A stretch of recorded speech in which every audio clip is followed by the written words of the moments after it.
Baik, saya akan coba dulu share PowerPoint saya ya. Mudah-mudahan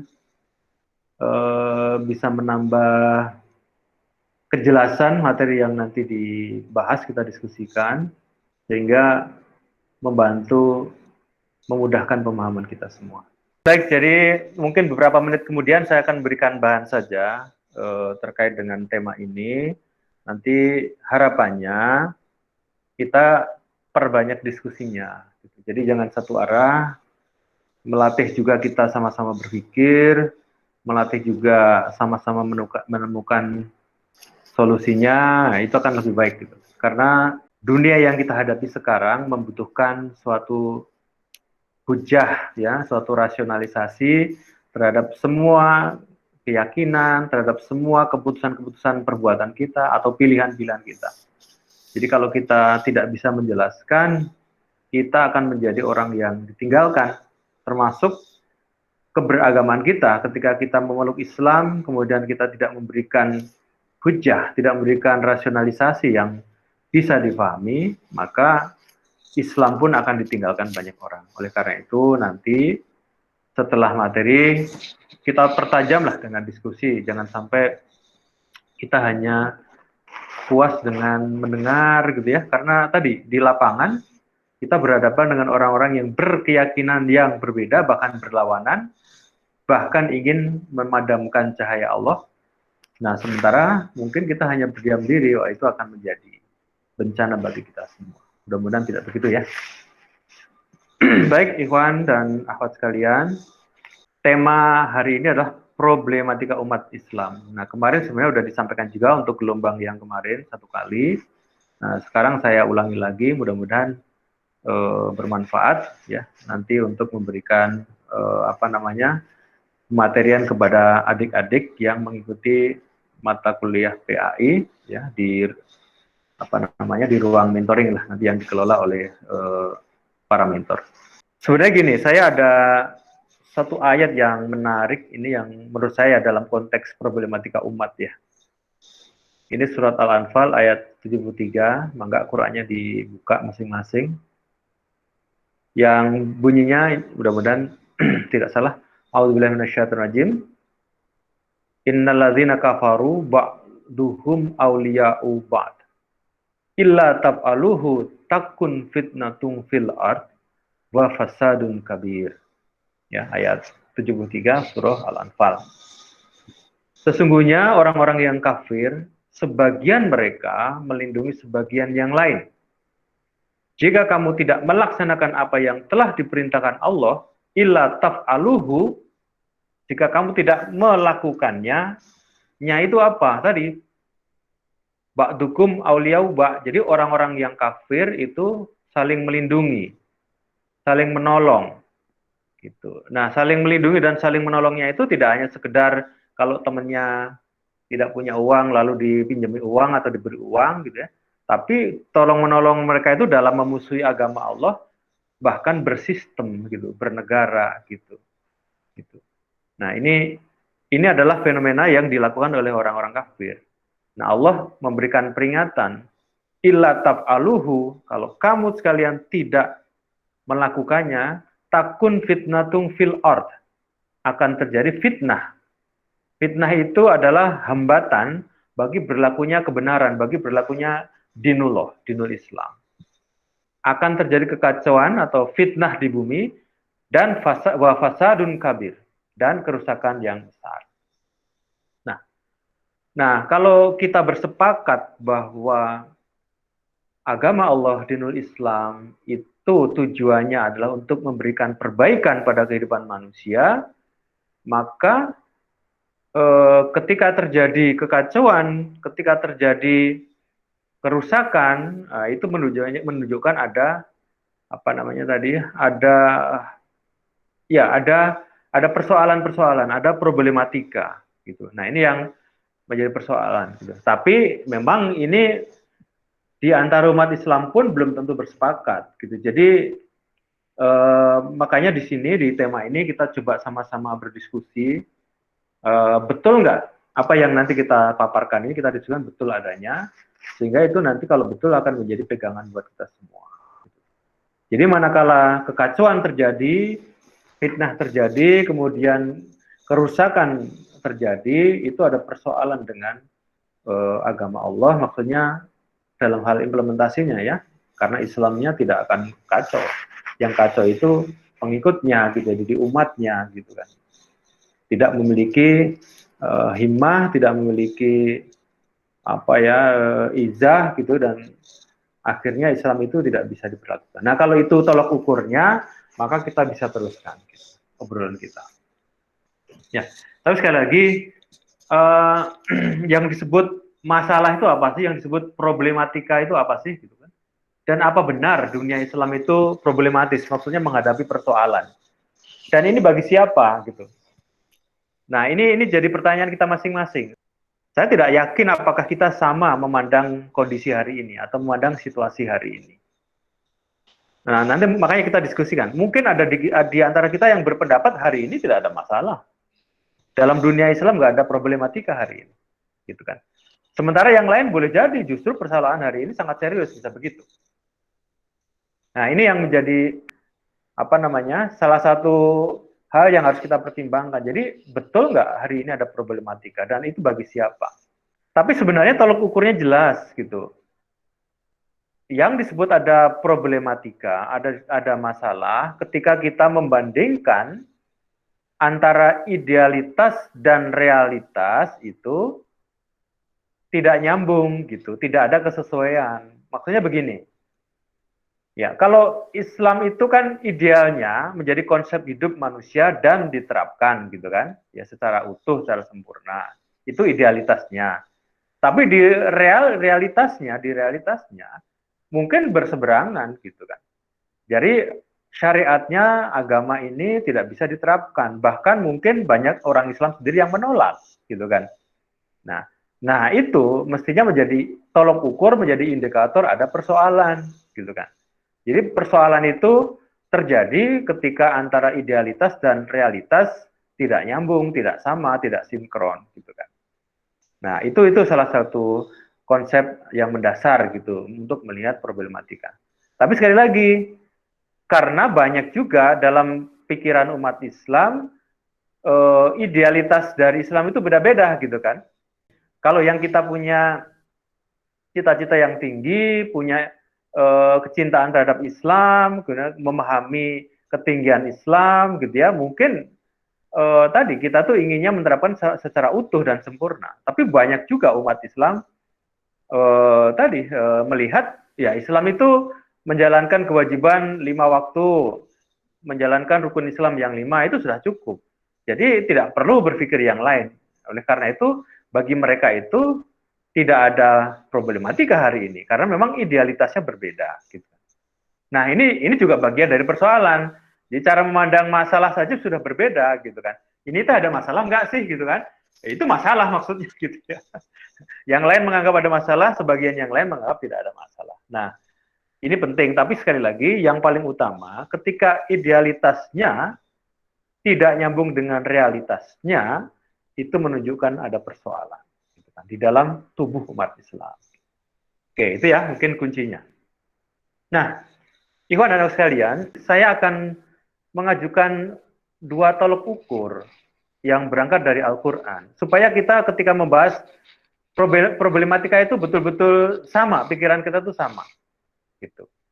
Nah, kita harus mulai, kalau menurut saya, harus memulai dari dua tolok ukur ini. Yang pertama, kita bisa berangkat dari surah Al-Anbiya ayat 107.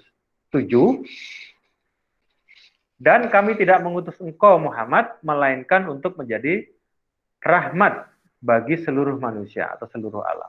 Gitu. Ayatnya populer, wama arsalnaka illa rahmatan lil alamin.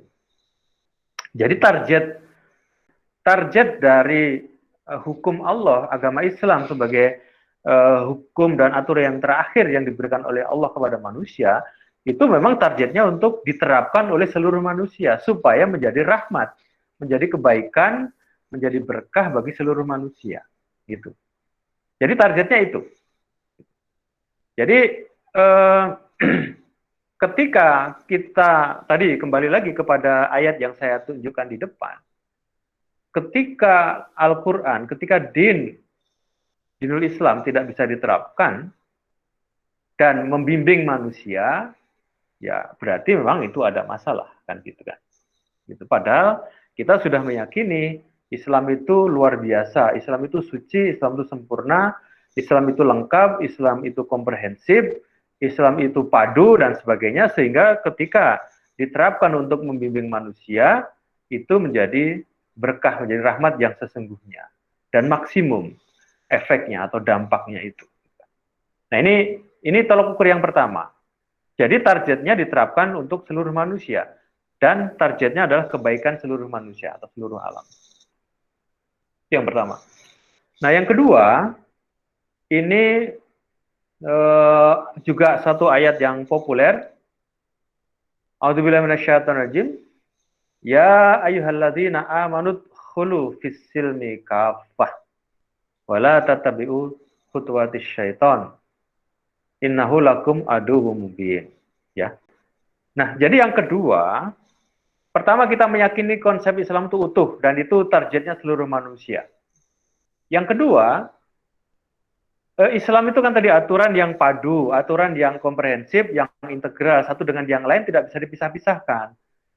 Jadi ada satu hubungan yang satu dengan yang lain. Maksud saya gini, jadi aturan yang baik itu tidak linier gitu ya. Misalnya kalau ekonomi itu hanya kaitannya dengan ekonomi saja. Tidak ada kaitannya dengan sosial, tidak ada kaitannya dengan moralitas gitu kan. Nah, hukum Islam itu satu dengan yang lain saling terkait gitu. Aturan-aturan yang dibuat oleh Allah dalam aturan hukum sebelum itu sangat berhubungan dengan moralitas, sangat berhubungan dengan kehidupan sosial, sangat berkaitan dengan misalkan ekonomi dan sebagainya. Nah, itu satu kesatuan karena manusia dan manusia lain, manusia dengan alam itu ada interaksi, ada kaitannya. Nah, aturan yang baik mesti satu dengan yang lain saling berhubungan. Dan akhirnya tidak bisa aturan Islam itu dipilih-pilih. Gitu, dipilih-pilih untuk penerapan yang ini diterima, sebagian yang lain ditolak. Ini bukan pikiran yang benar. Karena tadi satu dengan yang lain saling mengkait gitu. Oleh karena itu, kalau manusia ingin mendapatkan berkah, mendapatkan rahmat yang maksimal dari aturan Allah, maka tidak boleh sebagian diterima, sebagian diambil. Manusia harus memilih seluruhnya, harus menerima seluruhnya. Yang itu yang disebut dengan udhulu fisilmi kafah. Nah, dua ini mungkin cukup untuk kita nanti membincangkan persoalan-persoalan problematika umat Islam gitu. Ya, gitu ya.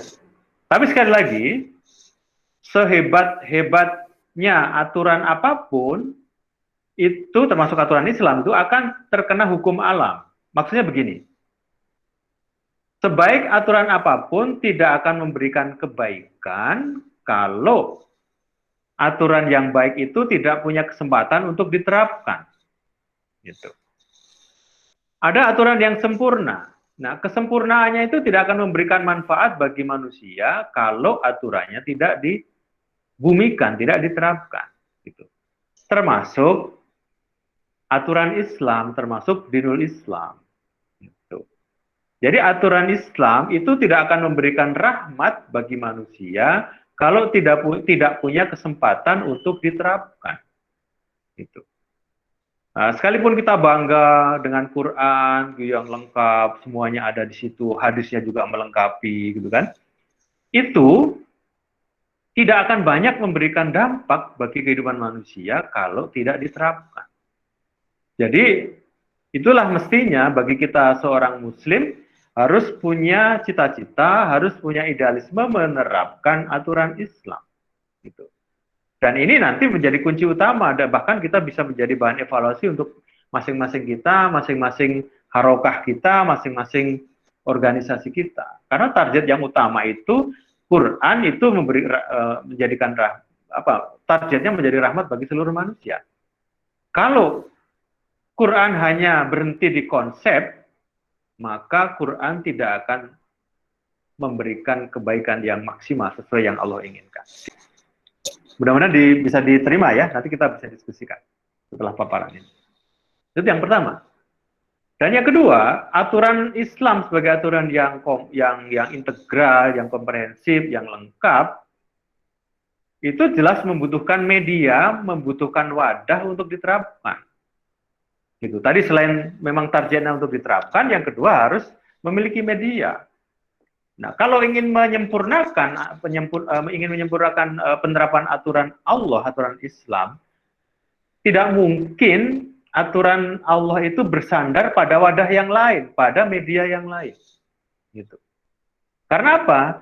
Orang lain tidak akan mengerti, tidak akan paham keluasan, ketinggian, keutuhan dari aturan Islam. Oleh karena itu, Islam itu membutuhkan wadah bagi dirinya sendiri, sistem bagi dirinya sendiri, sehingga secara utuh seluruh aturan itu bisa diterapkan. Gitu kan. Jadi tidak mungkin Islam itu dicangkokkan ke dalam wadah yang lain yang tidak punya semangat yang sama, yakni menerapkan, membumikan li'ilah kalimatillah. Ini tidak mungkin. Nah, silahkan jangan berangan-angan kalau menurut saya ya, nanti kita berdiskusikan. Jangan berangan-angan kita itu bisa menerapkan Islam secara utuh dan memberikan kebaikan secara sempurna, manakala kita tidak punya kemandirian, artinya tidak punya wadah sendiri. Itu persoalan. Jadi kalau dua hal ini tidak kita jumpai di depan kita, maka ada problematika sebenarnya itu di dalam tubuh umat Islam. Gitu. Ini konsep dasarnya dulu ya. Nah, kalau secara spesifik saya boleh membagi, problematika itu kita bisa kelompokkan. Ya. Problematika umat Islam itu kita bisa kelompokkan. Yang satu yang sifatnya internal, yang ada di dalam tubuh umat Islam itu sendiri, dan yang kedua adalah eksternal. Artinya yang bersumber dari luar umat Islam. Gitu. Apa yang terjadi misalkan? Apa yang disebut persoalan-persoalan atau problem-problem yang internal umat Islam? Saya hanya mengambil dua saja karena waktunya terbatas. Yang paling besar menurut saya adalah umat Islam tidak sepakat tentang implementasi Islam itu sendiri di Indonesia. Nanti kita bahas di belakang ada slide yang lebih detailnya. Tapi yang menurut saya yang paling besar tidak sepakat umat Islam itu tentang bagaimana mengimplementasikan Islam itu sendiri. Ini nyata di depan kita. Silakan saja coba. Antara umat Islam ya secara umum gitu, yang satu dengan yang lain pikirannya beda-beda. Jangankan umat Islam yang umum, yang awam, aktivis harokah saja belum tentu sama pikirannya bagaimana mengimplementasikan Islam gitu ya. Nanti kita lihat ya. Itu persoalan besar. Artinya umat Islam sendiri memahami misi, memahami tujuan risalah ini diturunkan, agama ini diturunkan, itu masih belum seragam, sehingga cita-citanya pun berbeda-beda, gitu kan. Menerjemahkan pun berbeda-beda, gitu kan. Nah ini sehingga menjadi apa? Umat Islam itu menjadi kemana-mana gitu, karena tidak ada satu kesatuan, gitu. Apa sih yang harus diterapkan? Bagaimana sih menerapkan Islam dan sebagainya? Itu yang pertama, yang besar saja menurut saya. Yang kedua adalah perpecahan umat. Apa yang dimaksud dengan perpecahan? Iya, tadi ini khususnya konteks aktivis harokah atau kelompok-kelompok atau organisasi-organisasi harokah yang punya cita-cita menegakkan Islam secara utuh gitu. Tapi ini pun berbeda-beda. Gitu. Bahkan rasanya agak frustasi gitu untuk mempersatukan umat Islam yang memiliki cita-cita yang mestinya sama gitu kan. Nah, kita bahas apa sih yang menjadi masalah? Gitu. Selama umat Islam tidak bersatu, tidak akan ada pertolongan Allah, tidak akan ada karunia Allah untuk tadi sampai kepada target tadi yang Islam itu diterapkan dan Islam itu memberikan rahmat bagi seluruh manusia. Nah, selama kita masih terkotak-kotak, jangan berharap Allah akan memberikan kesempatan untuk Islam itu zahir, real, wujud menjadi sebuah aturan yang memberikan berkah dan rahmat bagi manusia. Itu yang dua hal yang besar. Silahkan ditambah 3, 4, 5, 6, 7 ya, karena waktunya terbatas, tapi itu yang paling besar kalau menurut saya. Yang kedua, itu yang dari eksternal. Apa saja problem-problem umat Islam yang sumbernya dari eksternal? Satu, adanya serangan pemikiran Barat modern, gitu. Jadi kalau saya melihat, mudah-mudahan setuju, nanti kita bisa diskusikan. Seluruh dunia Islam, sebagian besar, kalau tidak seluruh ya, sebagian besar dunia Islam itu sudah berubah cirinya, sudah berubah perilakunya, berubah cara berpikirnya, menjadi mirip, menjadi sama seperti orang Barat modern. Nah, itu akibat dari serangan pemikiran Barat modern yang waktunya sangat panjang. Terutama sejak kekalahan umat Islam melalui runtuhnya Turki Utsmani dan dipecah-pecah menjadi bangsa-bangsa yang lebih kecil, dan di situ ada penguasaan Barat terhadap dunia Islam, sehingga leluasa orang Barat itu, bangsa Barat itu mentransfer pemikiran-pemikiran baik secara halus maupun secara kasar. Gitu. Secara halus itu bisa melalui pendidikan dan sebagainya. Gitu. Nanti kita bisa lihat. Nah, itu persoalan besar. Dan inilah yang mengubah jalan berpikir umat Islam, sehingga tadi bahkan menyebabkan tadi umat Islam itu tidak bersepakat Islam itu diimplementasikannya seperti apa. Itu ya. Nah, yang kedua, setelah tadi selain serangan pemikiran Barat, yang kedua adalah dominasi bangsa Barat terhadap kehidupan dunia Islam. Dari sisi ekonomi, dari sisi politik, dari sisi pendidikan, dari sisi apa lagi, segala macam. Sebagian besar dunia Islam bergantung pada dunia Barat dengan harapan tadi memang bisa maju seperti negara-negara Barat, dan akhirnya berharap bersandar pada pertolongan Barat. Dan kita menjadi orang yang inferior, merasa kurang percaya diri kalau berhadapan dengan orang-orang kulit putih, karena mereka seolah-olah penolong bagi kehidupan umat Islam. Itu yang kedua. Yang ketiga, ada stigmatisasi. Nah, umat Islam itu ya sampai hari ini terus itu meningkat, stigma-stigma negatif yang disematkan atau dialamatkan terhadap umat Islam. Ada isu terorisme, ada isu radikalisme, ada isu fundamentalisme, ada isu intoleransi dan sebagainya. Yang ujung-ujungnya adalah tadi menggiring dunia itu untuk sama-sama memusuhi Islam. Jadi Islam itu dianggap common enemy bagi dunia, kira-kira gitulah. Nah, ini menurut saya persoalan-persoalan paling besar, sehingga ya tadi fitnah tadi terjadi di muka bumi dan kerusakan terjadi di mana-mana. Seperti surat Al-Anfal ayat 73 tadi. Baik ya, nanti kita bahas satu persatu dulu.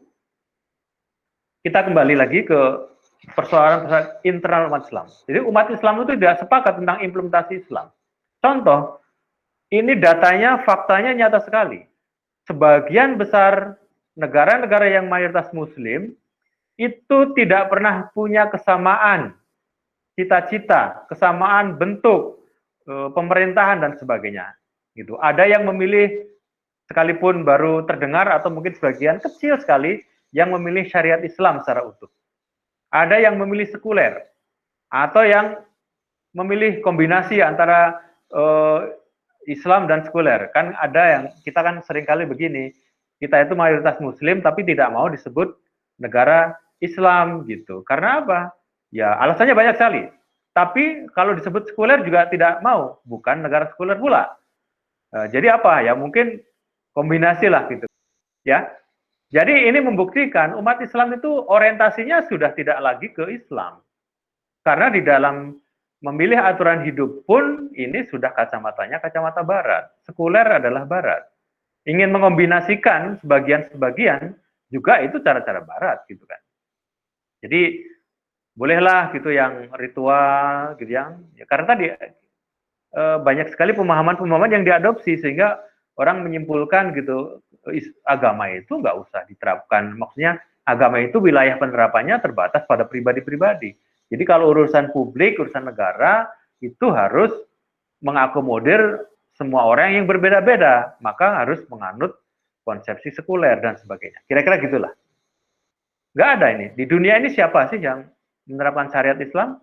Gitu. Mungkin ada pun ditolak oleh kita, misalkan ini, mohon maaf, saya bukan berarti mazhabnya ini ya, yang secara real menyatakan negara Islam itu paling hanya Iran gitu kan, atau mungkin dari sisi konstitusi Pakistan. Tapi Pakistan itu apakah betul menerapkan syariat Islam, itu perlu juga dicek juga itu, karena dulu Maududi itu sangat kecewa dengan bentuk apa yang dihasilkan di Pakistan gitu, karena tidak sesuai dengan apa yang dia bayangkan gitu. Ini salah satu wacana saja, tapi intinya umat Islam seluruh dunia itu tidak bersepakat sih sebenarnya Islam itu harus diterapkannya seperti apa, sehingga ini macam-macam gitu model-modelnya itu gitu kan. Itu yang pertama. Yang kedua, tadi cirinya adalah tadi sebagian memilih bentuknya ya, bentuk pemerintahnya ada yang demokrasi seperti republik dan sebagainya, ada yang monarki atau kerajaan, ada yang mengandalkan konsep kebangsaan gitu, misalkan karena sama-sama Melayu, karena sama-sama dijajah oleh bangsa asing, kita mempersatukan diri menjadi sebuah bangsa, nggak usahlah pakai aturan Islam, kan kita punya nasib, punya perasaan yang sama ketika dijajah dan punya kulit yang sama gitu, sehingga kayaknya mending kita membangun sebuah negeri itu berdasarkan kebangsaan, atau mungkin filsafat dari produk-produk pemikiran tokoh-tokoh bangsa dan sebagainya gitu kan. Ada juga yang memilih daulah atau mungkin khilafah Islamiyah. Nah, tapi ini juga antara yang menolak daulah Islamiyah atau khilafah Islamiyah siapa? Umat Islam sendiri gitu kan. Yang menginginkan umat Islam, yang menolak juga umat Islam gitu. Jadi sangat serius ini persoalan ini. Nah, itulah salah satu tadi indikator bahwa umat Islam itu tidak bersepakat tentang bagaimana mengimplementasikan Islam, gitu kan. Nah, tadi juga clear gitu, ada yang ingin memisahkan agama itu dari kehidupan politik kan. Ini sejak lama sudah dihembuskan tadi pemisahan agama dan politik. Nanti kalau lihat sejarah Nasnuk Horgronyo itu jelas sekali. Jadi ada yang disebut dengan istilah negara netral agama. Itu artinya apa? Biarlah agama itu diurus oleh tokoh-tokoh agama, negara urusan politik tentang mengatur warga negara kan gitu kan.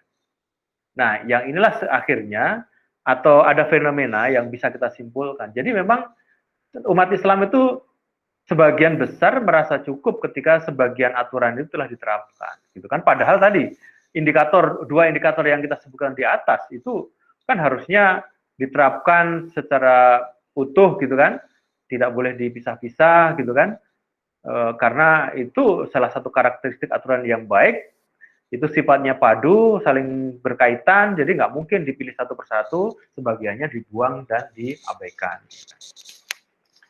Mudah-mudahan clear ya, itu yang pertama. Jadi itu tantangan besar kita tuh. Antum semua, kita semua yang aktivis harokah, para mentor yang nanti menularkan pengetahuan kepada adik-adik, ya harus lebih luas wawasannya, harus lebih lebar dadanya gitu. Karena memang bagaimanapun juga kita itu menghadapi banyak perbedaan gitu. Tapi apa yang bisa mempersatukan kita itu harus dipegang gitu, supaya kita tidak terjebak kepada pandangan yang sempit. Sekali lagi, targetnya Islam itu diterapkan. Kalau nggak diterapkan, tidak akan membawa kebaikan, gitu, atau terbatas kebaikannya. Gitu. Yang kedua, di internal umat Islam itu ada perpecahan, terutama aktivis-aktivis harokah yang sama-sama ingin menegakkan aturan Islam. Nah, saya juga nggak tahu ini, kenapa sulit amat, bahkan cenderung berpecah belah di antara aktivis-aktivis harokah dengan organisasi yang berbeda itu untuk bersatu. Kenapa? Gitu kan. Bahkan dulu mungkin 10 tahun yang lalu atau 15 tahun yang lalu, kalau kita lihat partai Islam di Indonesia itu bisa mencapai 24 gitu kan. Karena tadi di partai induknya kemudian pecah, jadi sama-sama partai Islam. Nanti kalau nggak setuju pecah lagi dan sebagainya. Ini saya nggak tahu apa yang dicarinya gitu. Apakah targetnya membumikan Al-Quran, dinul Islam untuk keberkahan bagi umat manusia, atau karena tidak kebagian kekuasaan, atau hanya semata-mata berpikir kekuasaan. Ini ingin persoalan, gitu kan. Padahal targetnya adalah tadi tegaknya atau berlakunya. Jadi mohon maaf, sebagus apapun kita berkonsep, itu tidak akan menjadi apapun. Sepanjang tidak diterapkan. Jadi kalau kita, kalau aktivis di antara kita, itu berdebat saya yang paling benar, karena konsep saya yang paling bagus, itu nggak ada artinya. Karena yang diinginkan oleh Allah itu penerapan hukum. Kalau penerapan hukum itu kan untuk semua manusia, bukan untuk kelompok saja. Sebagus-bagusnya konsep kita belum bisa diterapkan, belum bisa menjadi apa-apa. Nah, kita itu berdebat di situ, gitu, bertempur di situ, sehingga tadi akhirnya nggak bisa bersatu, gitu, karena orientasinya kelompoknya masing-masing, gitu kan. Nah, coba nanti lihat di surah 30 ya, surat Rum ayat 31-32. Saya Al-Syaitanirrajim. Faqim wajhaka lid-dini hanifa fitratallahi allati fataran nasa 'alaiha la tabdila li khalqillah. Zalika dinul qayyimu walakin aktsarun nasi la ya'lamun. Munibina ilahi wattaquhu wa aqimus shalah wa la takunu minal musyrikin. Minal ladzina farraqu dinahum wa kanu syi'an kullu hizbin bima ladaihim farihun. Wah, ini clear banget ini. Maka hadapkanlah wajahmu dengan lurus kepada din sesuai fitrah Allah, disebabkan Dia telah menciptakan manusia menurut fitrah itu. Tidak ada perubahan pada ciptaan Allah. Itulah agama yang lurus, tetapi kebanyakan manusia tidak mengetahui. Dengan kembali bertobat kepadanya dan bertakwalah kepadanya, serta laksanakanlah sholat, dan janganlah kamu termasuk orang-orang yang musyrik mempersekutukan Allah. Siapa? Yaitu orang-orang yang memecah belah agama mereka, dan mereka menjadi beberapa golongan. Setiap golongan merasa bangga dengan apa yang ada pada golongan mereka. Oh, itu ancamannya keras dan selevel dengan musyrik. Karena apa? Ketika kita berbangga dengan kelompoknya, berbangga dengan konsepnya, karena kelompok itu menghalangi untuk diterapkannya aturan Islam.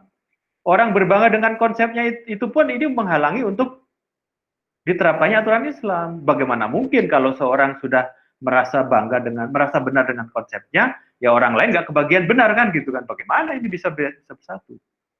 Nah, ini persoalan yang sangat besar, yang sangat dahsyat bagi kita. Ada satu ayat lagi. A'udzubillahi minasyaitonirrajim. Ya ayyuhalladzina amanu lima taqulu ma la taf'alun.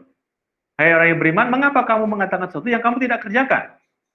Kabura maqtan indallahi an taqulu ma la taf'alun. Sungguh besar murkanya Allah ya bagi mereka yang mengatakan tapi tidak mengerjakan. Ini di awal surat ini. Tiba-tiba di awal surat Allah berfirman seperti itu. Kenapa?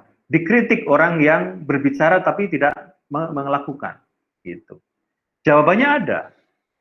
Innallaha yuhibbul ladzina yuqatiluna fi sabilihi saffan ka'annahum bunyanun marsus. Sesungguhnya Allah mencintai orang yang berjuang di jalannya, bersop-sop ya, gitu, tertib, berbaris seperti bangunan yang kokoh. Jadi kalau ada orang yang ngomong bicara menegakkan Islam, kemudian dia berpecah belah dan betah di sana, maka itu dimurkai oleh Allah. Gitu.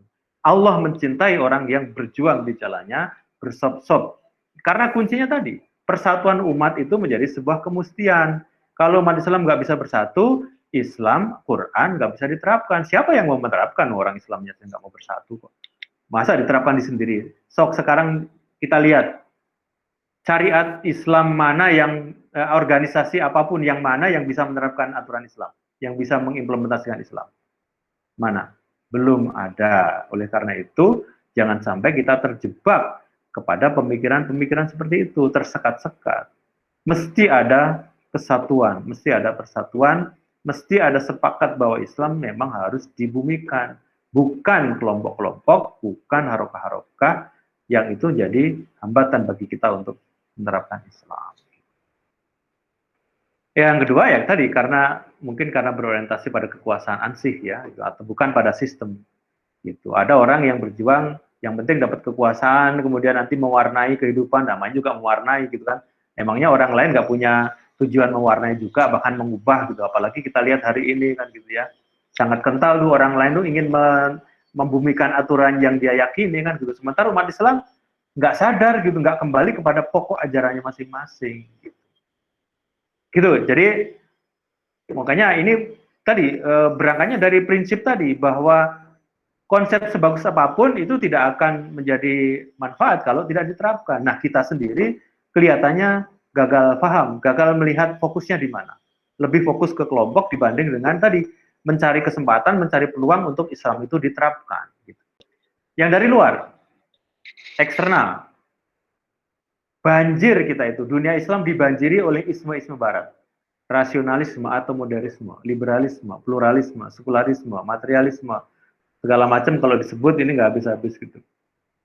Ini isme itu secara tidak sadar kita itu mengadopsi itu sebagian besar tuh. Gitu. Saya pernah masuk di kuliah agama. Saya tanya, aturan Islam itu harus diterapkan nggak di mana tempat kita berpijak? Banyak yang menolak itu. Itu mata pelajaran agama, mata kuliah agama. Yang menjawabkan artinya teman-teman kita yang Muslim. Tidak bisa, Pak. Gitu. Apa alasannya? Karena kita plural, Pak. Tidak semuanya penduduk ini beragama Islam. Gitu. Bagaimana mungkin sebuah kondisi yang berisi beragam terus hanya diatur oleh satu sumbernya dari satu kelompok, yaitu dari kelompok Islam. Bagaimana mungkin? Nah, itu kan luar biasa kan? Coba gimana? Termasuk, mohon maaf, sekolah yang kita jalani, pendidikan yang kita jalani itu memang sekolahan gaya apa? Yang berikutnya adalah dominasi bangsa Barat. Udah jelas gitu kan, kita umat Islam itu di mana-mana banyak utang. Karena tadi ingin mengejar seperti dunia Barat. Mereka gemilang di dalam capaian-capaian fisik material. Umat Islam pingin. Ya, akhirnya dari sisi teknologi, pengetahuan, sains itu menginduk pada mereka. Ya jadi follower mah nggak akan pernah jaya gitu. Akhirnya jadi bangsa jongos, selalu dieksploitasi gitu. Mungkin nggak ada okupasi secara fisik gitu, nggak ada. Belanda seperti dulu Belanda menguasai Indonesia. Tapi sekarang ekonominya, politiknya, semuanya dikendalikan, tidak bisa independen. Di sana ada eksploitasi dan sebagainya. Oh, ini sudah seluruh atau sebagian besar dunia Islam seperti itu. Yang ketiga, di sisi eksternal, ada stigmatisasi, ada terorisme, radikalisme, ya, isu terorisme beres, ganti radikalisme. Radikalisme itu lebih berbahaya dari terorisme menurut saya. Karena radikalisme itu radiks, jadi pemahaman mendasarnya yang diserang itu. Gitu. Kan sekarang ada khilafah diserang, gitu. Daulah diserang, gitu. Nah, ini bagian dari menghancurkan dasar dari Islam. Kalau terorisme kan oknumnya saja. Oh, oknumnya ini intoleran, harus ditangkap, itu teroris gitu ya. Tapi kalau radikalisme itu sampai akar-akarnya itu ingin dibasmi. Gitu. Nah, ini Islam digiring menjadi common enemy bagi manusia. Gitu. Itu kira-kira yang bisa sampaikan. Persoalannya banyak. Nanti kalau kita bisa diskusikan lebih lanjut ya bagus. Tapi setidaknya 5 hal ini, ya 2 dari dalam, 3 dari luar itu yang menjadi isu besar hari ini. Mohon maaf kalau ada hal yang tidak berkenan atau menyinggung. Saya ingin mencoba menyajikan dari sudut pandang yang lain supaya kita punya perspektif yang lebih luas. Silakan kalau dikupas, dikritik boleh saja, jangan sungkan-sungkan, tidak ada masalah.